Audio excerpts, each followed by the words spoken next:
I know a place that's peaceful and quiet. A place where animals play.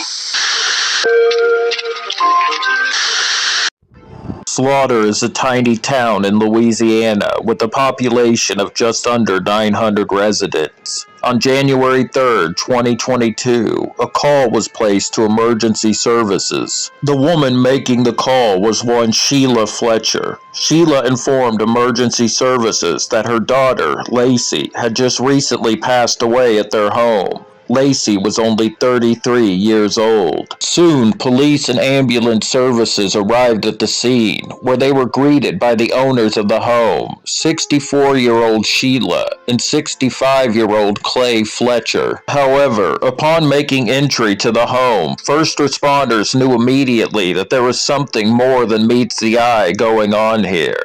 But they had no idea just how deep and dark this particular rabbit hole would actually go. As soon as they were across the threshold, first responders were hit with the strong smell of both urine and feces. Moving further into the home, EMTs eventually discovered the lifeless body of Lacey Fletcher lying on the downstairs sofa. The corpse was in a truly horrendous state. Lacey's body was so sunken into the couch that it was obvious she had been lying there for a very long time. Her entire body was covered in insect bites and multiple sores that had rotted down to the very bone. Large red blotches adorned her face, and horrifically, every inch of her was caked in feces. Even the inside of her ears. Horribly, Lacey's entire body was also covered in maggots. An autopsy report later revealed that the poor woman's cause of death was due to numerous reasons, including chronic malnutrition, acute starvation, and a bone infection that eventually led to sepsis. Judging from the evidence provided, it was theorized that Lacey had likely been left to rot on that sofa for 12 long years. Personally, I can't even imagine that kind of hell. The poor girl only weighed 96 pounds at the time of her death.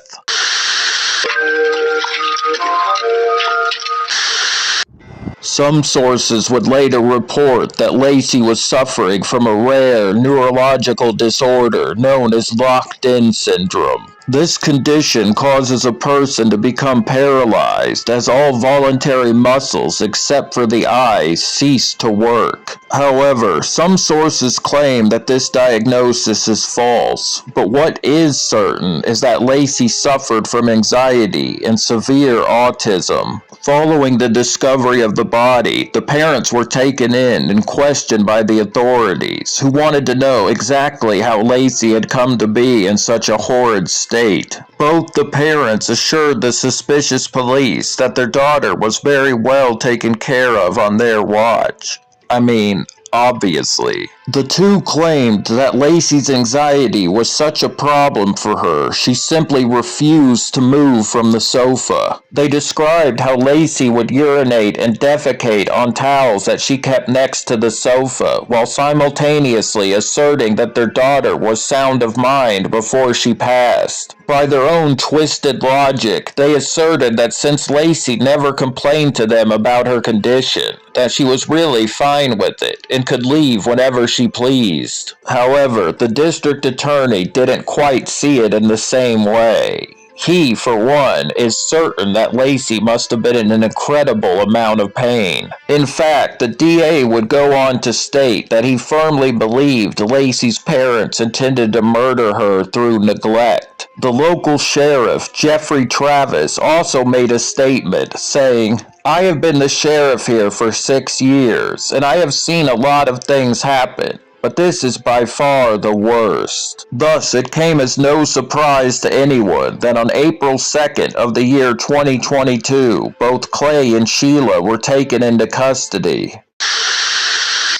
Be extra careful, okay? Now, these two weren't the backwards hicks that you might have been picturing. In fact, both parents were well-respected members of society. Sheila, in particular, was involved in local politics and even worked in law enforcement at one point. Clay, on the other hand, worked for a non-profit charity. Both had more than enough resources to provide adequate care for their daughter. Once the case had hit the local news, various neighbors came forward to say that they hadn't seen a single sign of Lacey for at least 15 years. Her parents claimed that around the age of 14, Lacey's autism accelerated to the point where she required homeschooling. Medical records later revealed that Lacey did not have a primary care physician. In 2010, the parents went to the doctor alone. They were looking for advice on what to do about their daughter, saying that Lacey was becoming a recluse, never wanting to leave the living room sofa. The doctor advised them to bring Lacey to the hospital immediately. However, she was never admitted and no treatment was provided. During the months of April and May, the couple were brought before a grand jury.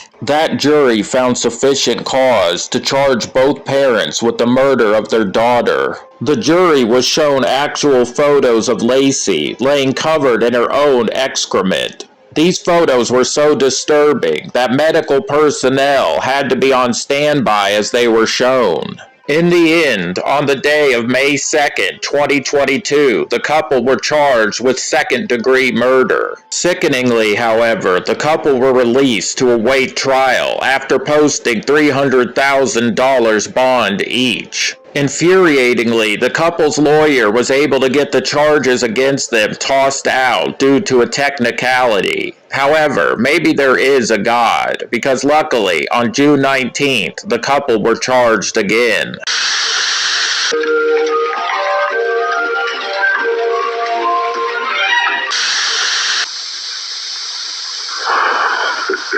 If you knew it was me, would you have listened?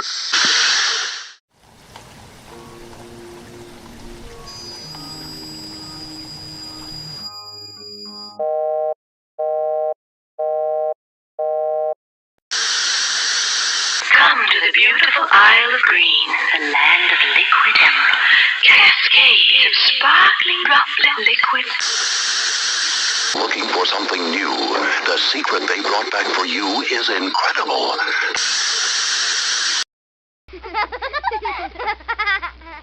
Children, is there anything as precious? They say there's nothing stronger than a mother's love. Panicked, desperate mothers have even been known to lift entire cars off of their pinned and trapped children. But could some go even further than that? There are those who believe that if the danger to their children is grave enough, certain mothers can actually return from the dead. So, if you're lucky enough to have safe and healthy children of your own, I want you to look at them and I want you to think. Think, is there anything that I wouldn't do to save my child's life?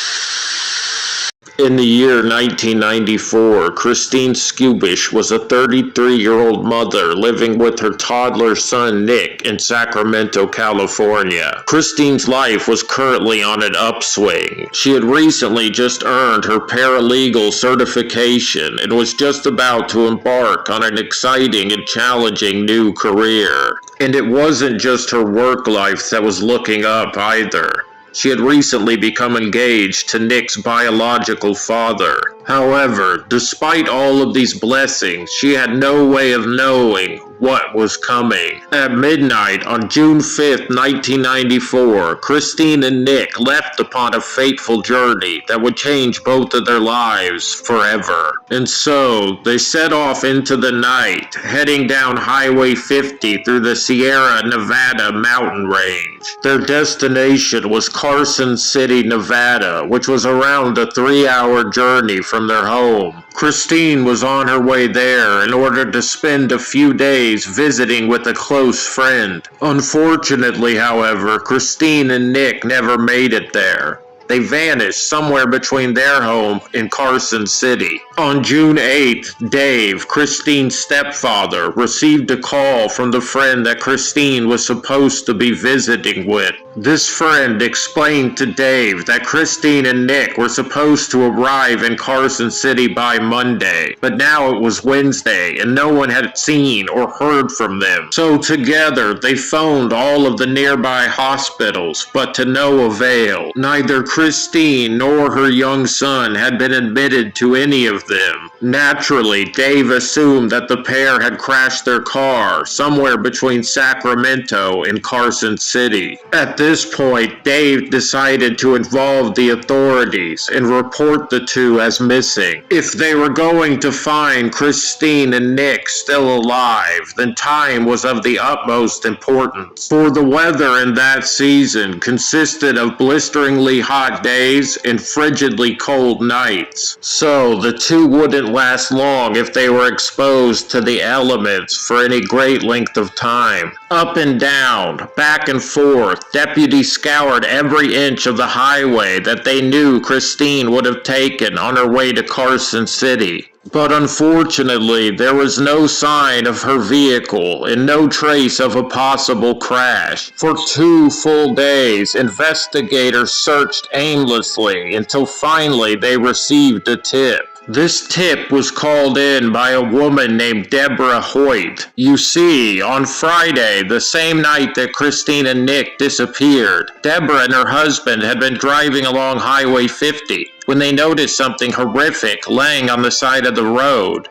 The nude body of a deceased woman. The body was positioned on its side, with her blank stare facing the roadway. The woman appeared to be covered in blood, and bizarrely, she was completely nude. A more startlingly scary sight I could not imagine. Deborah and her husband were understandably suspicious that this could be some sort of trap or setup, and so they didn't stop to investigate any further. Instead, they continued driving until they reached a payphone and contacted the authorities. 2 officers were then dispatched to where Deborah stated that she had seen the dead woman, which was a stretch of road called Bullion Bend. After arriving, however, to the officers' complete bewilderment, they found no woman at all, either alive or dead. The following morning, the Skubish family caught wind of this strange report to the police and immediately thought of Christine. The family then begged the authorities to return to that bit of highway and investigate further. So the detectives agreed to conduct a much more thorough search now that they had the advantage of daylight to aid them. After all, this was a mother and her very young son who were missing. Soon after arriving at Highway Post 16, an officer found a startling and quite ominous clue: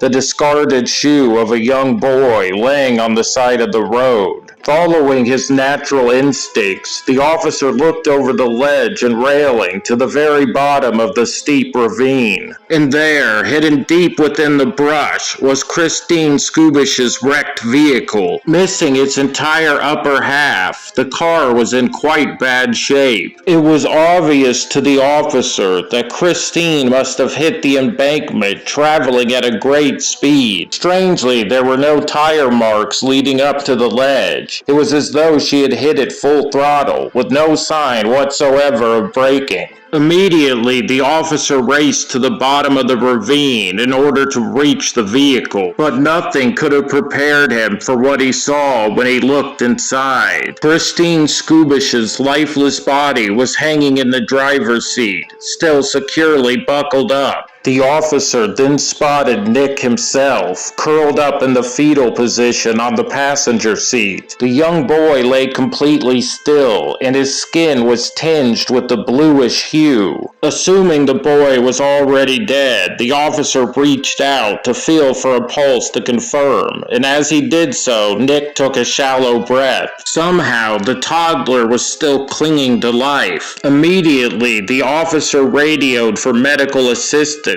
and Nick was rushed to the nearest hospital. As doctors raced to save Nick's life, investigators began trying to piece together what exactly happened. And it wasn't very long before they came up with a theory. The investigators reasoned that sometime on June 6th, after 2 a.m., Christine must have fallen asleep at the wheel. And so, for 5 long days, her vehicle lay hidden in the ravine, unseen by any passing motorists. Nick's little shoe must have flown out the window as they crashed. Astoundingly, the toddler survived his horrific ordeal. He was incredibly lucky. Just a few more hours in that car and he would not have lived. And it all comes back around to Deborah Hoyt. If she had never called in that tip about the dead woman on the side of the road, then Nick never would have been found. And right therein lies the great mystery of this case. Who was the woman that Deborah saw that night? After all, Christine's body was found still buckled up in her car at the bottom of the ravine. The coroner later confirmed that she had died instantly upon impact. And so, it obviously would have been impossible for her to have ever left the vehicle. Could it be that Christine loved her young son so much that she returned from the dead in order to save him? Some people certainly think so. Could her spirit have really made it up that ravine and somehow signaled for help? It's possible, but there are some more down-to-earth explanations out there. Some people think that the whole thing might have just been a bizarre prank. That for some reason, a woman just covered herself in fake blood and laid down on the side of the road to get a laugh. And somehow, she just happened to pick the exact spot where Christine and Nick had wrecked. Personally, I feel that this theory is pretty far-fetched. After all, that would have to be one hell of a coincidence. Another theory is that Deborah Hoyt had accidentally run Christine off the road herself, and then, 5 days later, her conscience got the better of her, and so she called the authorities and made up a bizarre story. I also don't believe that this one is very likely. The most realistic theory to me is that Deborah didn't see a dead woman on the side of the road at all. What she actually saw that night was Nick himself. Warm from the afternoon sun, this theory states that Nick took off his own clothes and climbed to the top of the ravine, where Deborah then saw him and mistook him for a grown woman. I'm not really sure how likely this theory is either. Could a 3-year-old really have made it all the way up the side of that ravine to the roadway and then back down to the vehicle again?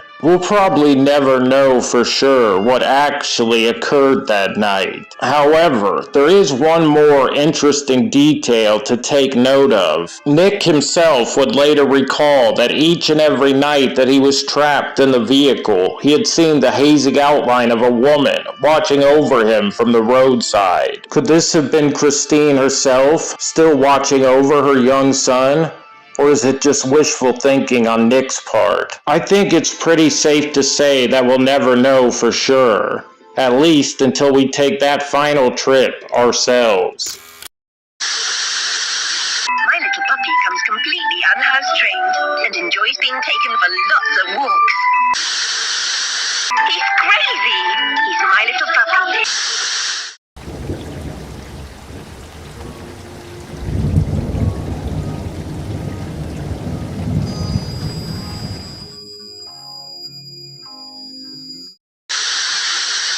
And requires endless love and attention.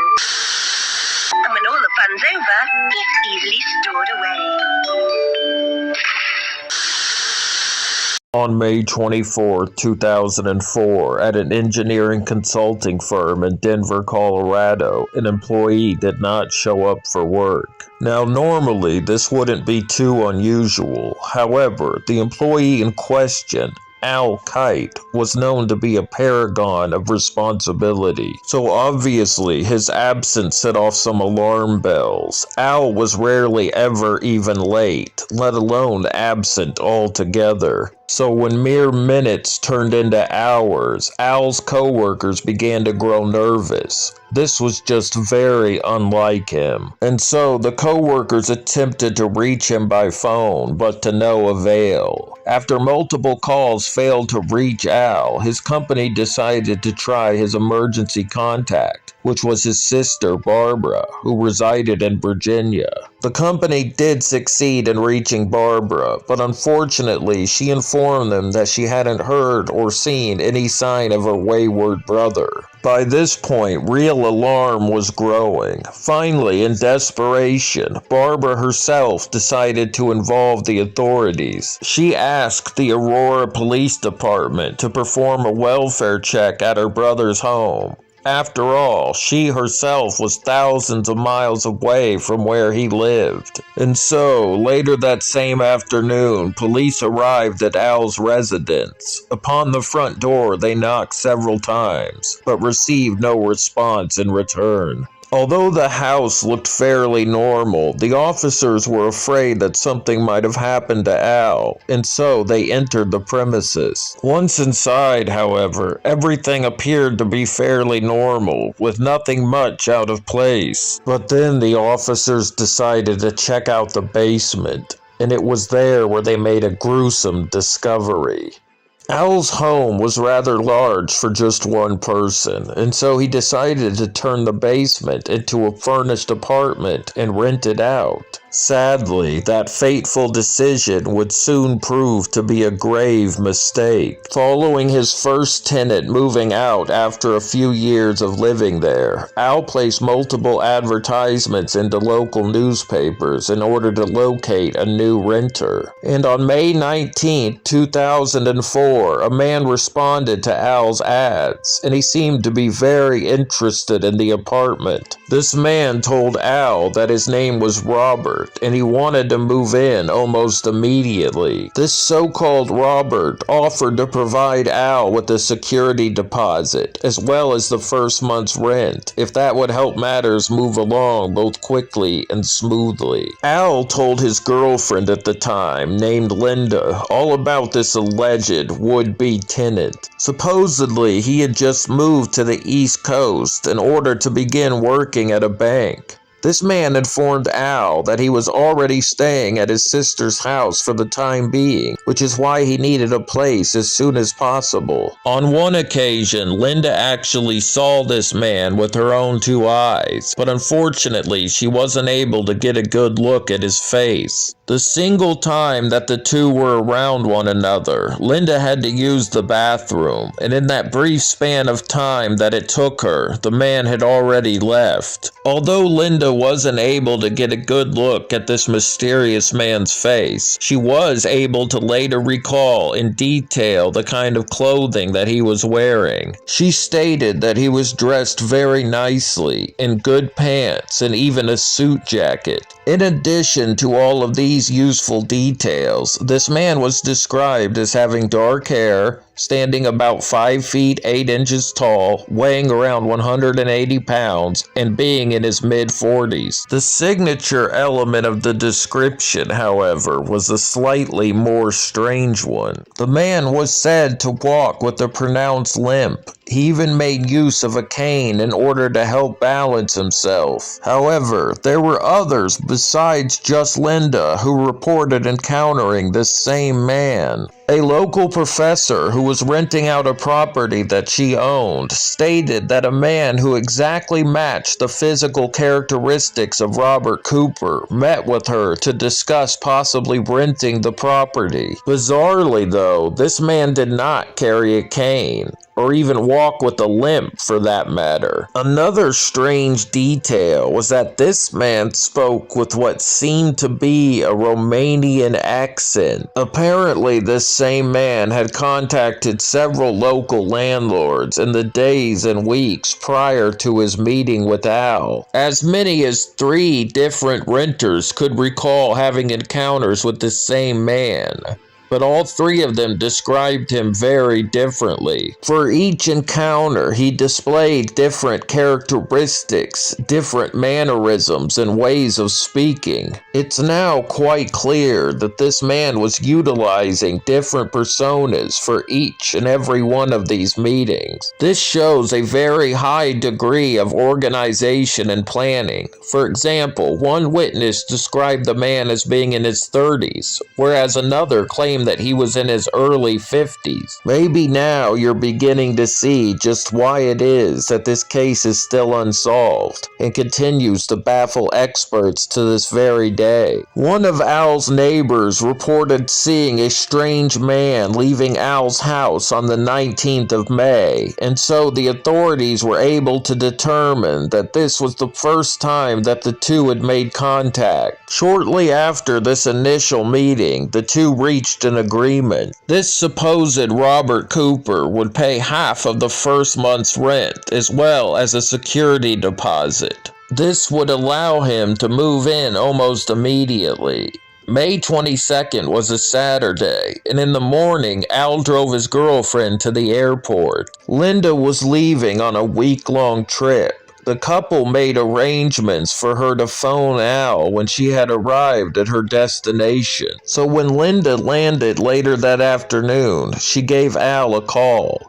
She later reported that her boyfriend seemed to be in a good mood, as he informed her that he just fixed a pipe in the basement. All too soon, the couple wished each other a nice weekend and said their goodbyes, not knowing that this would be the last time they ever spoke. 2 days later, Al missed work and the authorities were notified. And all this led to the police entering the basement of Al's home. And it was there that sadly they'd find the deceased body of Al Kite. His body was laying face down in the middle of a crime scene that was incredibly gruesome.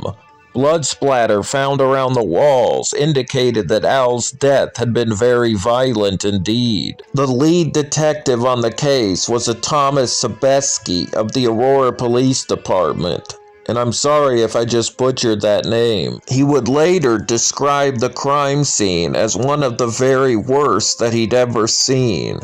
A wound on the back of Al's head indicated that he'd been hit from behind. Police soon realized that Al had died very badly indeed. This was no average run-of-the-mill homicide. This was torture.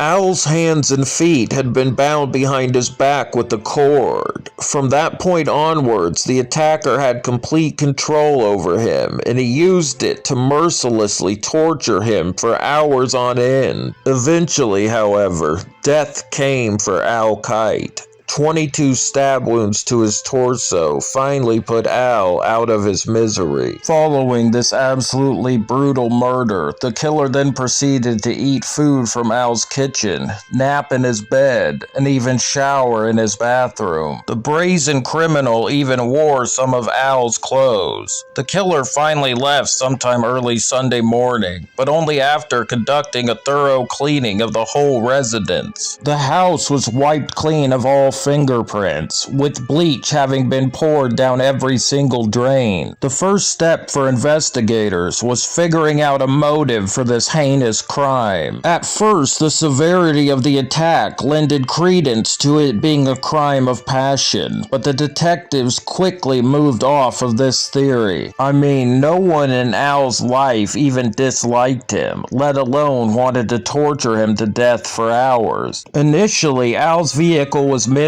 which lended some weight to the theory of robbery, but that was soon ruled out after the vehicle was located. Although the killer had stolen it and then dumped it later, unfortunately, nothing of much substance was found within the vehicle. However, when searching through Al's home trash can, authorities found what appeared to be a discarded rental application. This form had seemingly been handwritten by the mysterious Robert Cooper and contained his alleged mailing address, phone number, and social security number. The address provided actually belonged to a building on the University of Colorado's Medical School's campus, and all of the other information was similarly false. The phone number given was active, however, it belonged to a burner phone. Both this phone and Al's own phone were later found, having been discarded in an area of Denver known as Five Points. You see, while authorities couldn't glean any really useful information from it due to its nature as a burner phone, they were at least able to track its physical location. And of course, they could trace Al's phone, which the killer had obviously stolen. As always though, this criminal was smart and strategic with where he had discarded the two phones. This particular area was a hot spot for the homeless, and the killer knew that if he left the phones there unattended,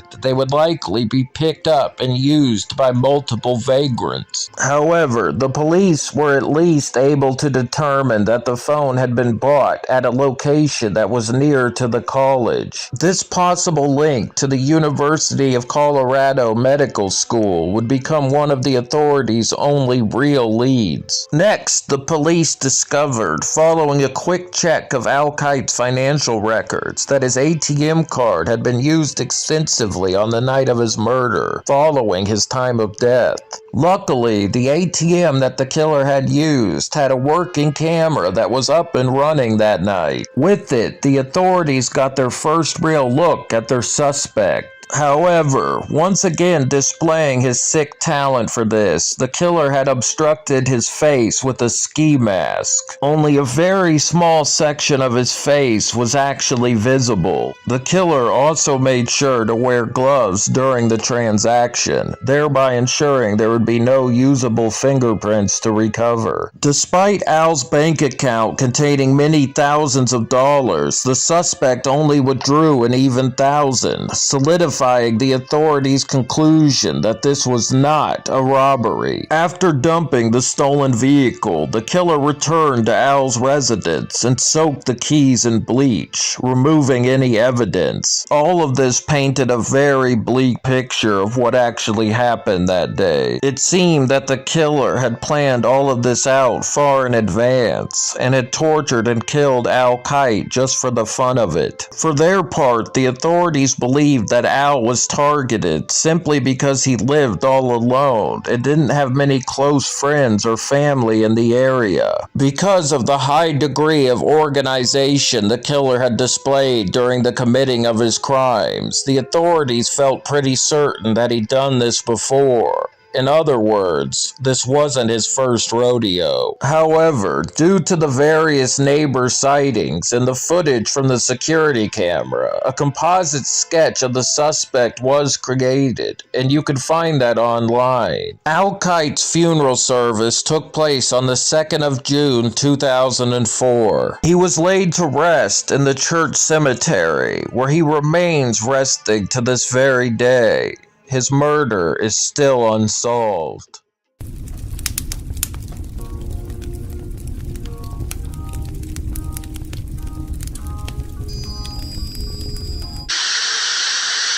You see this paper? This isn't just any old paper. With this paper, you can become the new king or queen of a small European country of your choice. With established monarchs, you could become royalty today. For 6 easy payments of $69.69. For 6 easy payments of $69.69, you can become the new ruler of a whole sovereign nation. That's the power of this paper. So pay up.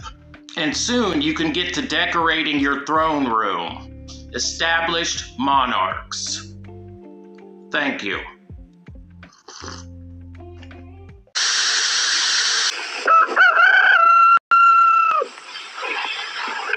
Breakfast.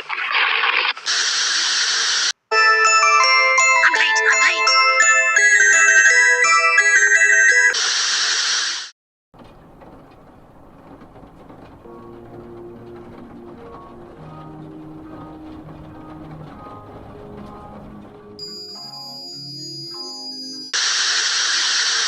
The Lighthouse is a 2019 film from Robert Eggers, starring Robert Pattinson and William Dafoe.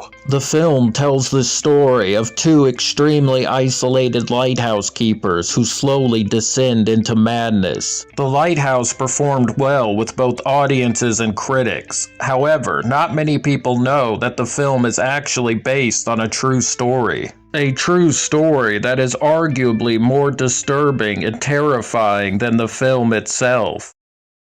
Solitude. Only a few people know what this word really means. Astronauts aboard a space station, researchers in Antarctica, prisoners in solitary confinement, and, at least in the early 1800s, lighthouse keepers. Before automation, lighthouse keepers were stuck in the middle of the sea, on tiny little islands of desolate rock, sometimes for months on end, with little to no contact with the outside world. Similar to prisoners trapped in their cells, lighthouse keepers were stuck on tiny little windswept islands of barren rock in the middle of the ocean.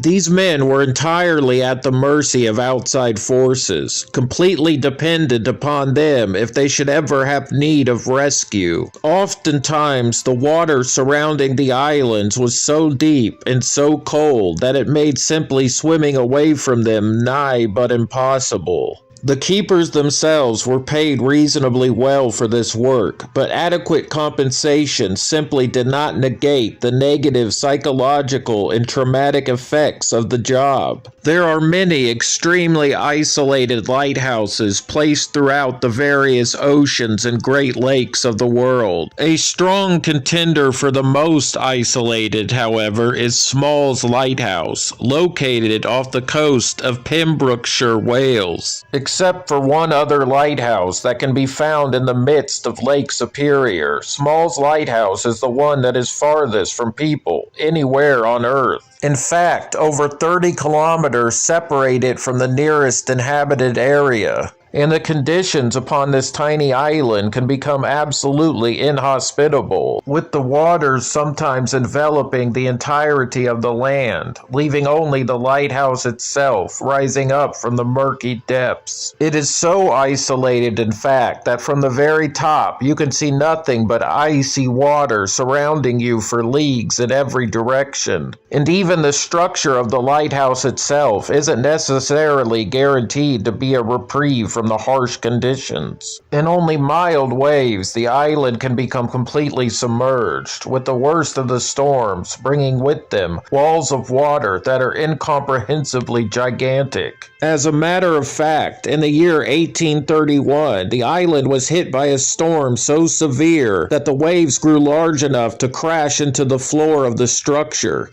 The force of that wave was so great that it sent the floor crashing into the ceiling above it, instantly killing one lighthouse keeper. But that is a tale for another day, my friends. Right now, we're focused on an even stranger and somehow more ghastly event. And the results of this incident would change the rules of lighthouse keeping forevermore. Construction of the original Small's Lighthouse was completed in the year 1776. It was a gigantic, octangular structure resting upon 8 large oaken pillars. But alas, even this would prove to not be sturdy enough, and so one more additional support was added to the center. On the rocks below it, a large tank was placed, which would hold both hot and cold water. The lowest level was divided and sectioned off into rooms for storage, as well as living quarters for the keepers themselves. The uppermost level contained the light and reflectors, which could consume over 1,000 gallons of oil a year. This light was so bright that it could be seen by passing vessels up to 33 kilometers away. It's sort of ironic that something so dark could happen in a place designed to bring light to the world. Just something to think about.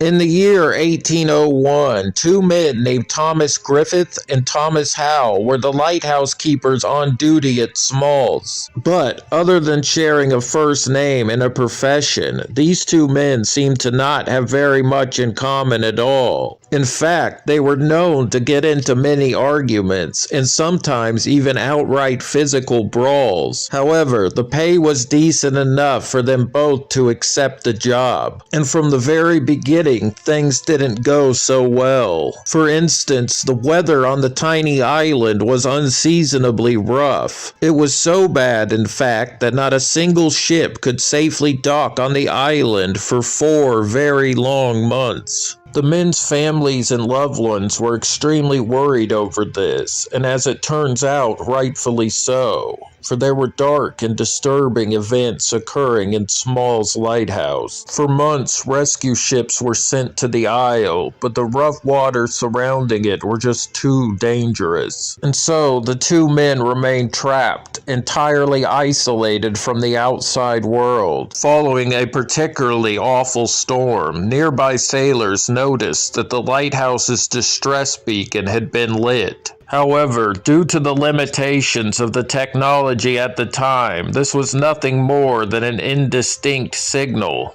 And thus, the nearby sailors had no way of knowing what exactly went wrong on the island, but only that something had. Again and again, they attempted to breach the isle, and again they failed miserably. This must have been incredibly frustrating for everyone involved. Week after week, ships would get close to the island, only to be forced to turn back by the severity of the water's condition. And almost every sailor that drew near reported back the same thing, that they'd spotted the hazy, indistinct figure of a man standing on the gallery, occasionally appearing to wave at them as they passed by. However, all was not as it seemed. Unfortunately, these would-be rescue vessels could never get close enough to the shore to hear anything that the man might be yelling at them. And what's worse is that both the rescuers and the families of the stranded men knew without a doubt that their supplies must be draining away.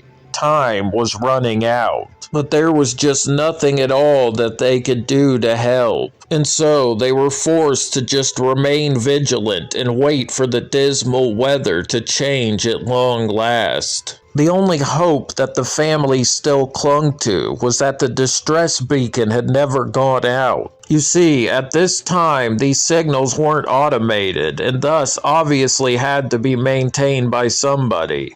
Someone up in that tower was still alive, but reaching them was proving most difficult. If that light had extinguished, so too would the last hopes of everyone involved. Can you even imagine having no idea whatsoever what could have befallen your loved one for 4 excruciatingly long months? Everyone involved in this situation was extremely worried about what they just might find when they finally reached the island. But the reality of the situation was far more disturbing and horrific than they could have ever imagined. Trust me, folks, this is the stuff that nightmares are made of. But finally, at long last, gentler weather arrived, and with it, calmer seas. After 4 grueling months, a rescue ship finally managed to dock on the island. And finally, the truth of the situation was revealed. You see, not long after the 2 men were first dropped off at the lighthouse, Thomas Griffith became very ill indeed.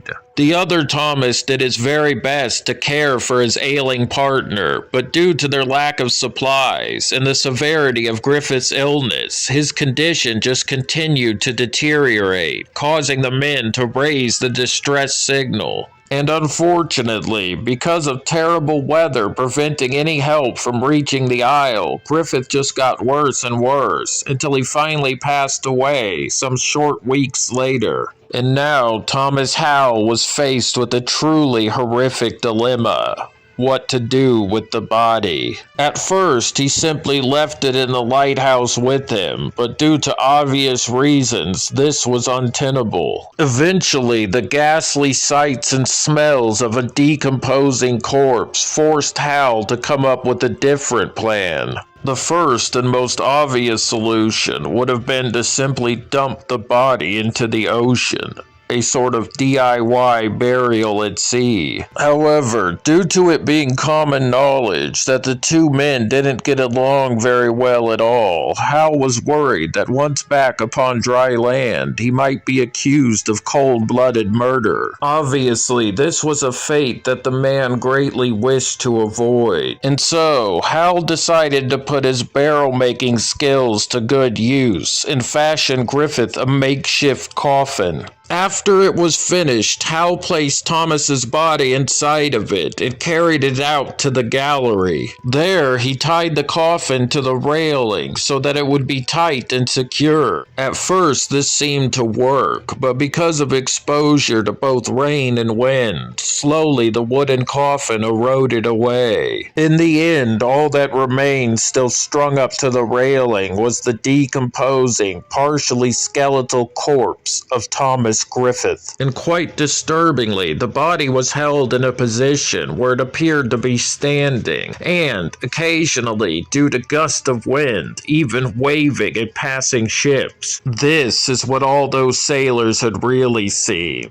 not someone attempting to signal for help. For 4 long months, Thomas Howell sat alone in the center of the sea with only his partner's waving, grinning corpse for company. Doesn't that just sound like an absolute blast? Over those long months, Hal's sanity began to slowly degrade until he was finally rescued from that utter hell. After returning home, Hal's family was shocked at his condition. Severely emaciated, his personality appeared to have changed drastically. In the end, it would take Hal many years to fully recover. Due to this horrific incident, the rules of lighthouse keeping would be changed forever. No longer would it be only 2 men manning the keep. Ever after, at least 3 men were required so that nothing like this would ever occur again.